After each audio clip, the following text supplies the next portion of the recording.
નમસ્કાર, હું છું પ્રિયા અને તમે જોઈ રહ્યા છો જનતા કી જાણકારી ન્યૂઝ। નજર કરીએ આજના સમાચાર ઉપર। સાવરકુંડલામાં બેદરકારીનો મોટો ફડાકો। ગટર લાઇનના કામમાં ગુજરાત ગેસની મેઇન લાઇન તોડાઈ। જનતા બાગ પાસે મોતને આમંત્રણ। જીયુડીસીની બેદરકારીથી ગેસ લાઇન તૂટતા સર્જાયા ભયના દ્રશ્યો। સાવરકુંડલા જેસીબીની ટક્કરથી ગેસ પાઇપલાઇન ફાટી। મોટા અવાજ સાથે ફેલાયો ફફડાટ। સેફટીના નિયમો નેવે મૂકી ગટરનું કામ કરતા ગેસ લાઇનમાં મોટું ગાબડું। સાવરકુંડલામાં ગેસ લાઇન દુર્ઘટના। ગંભીર ક્ષતિ છતાં તંત્ર મૌન। સ્થાનિકોમાં ભારે રોષ। સેફટીના ધજાગરા। જીયુડીસી દ્વારા કામગીરીમાં સુરક્ષાના તમામ માપદંડોની કરાઈ અવગણના। મોટી દુર્ઘટના ટળી। સ્થાનિકોમાં આક્રોશ। આગ લાગી હોત તો જવાબદાર કોણ?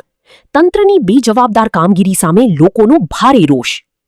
મારું નામ કુમાર કિશોરભાઈ।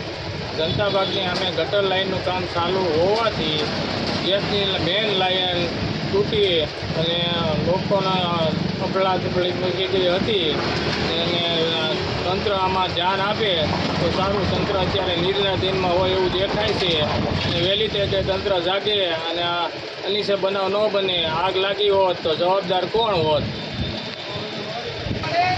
હવે જે કામ ચાલે છે એમાં વહીવટીતંત્ર ધ્યાન આપીને કરે એવી અમારી વિનંતી છે।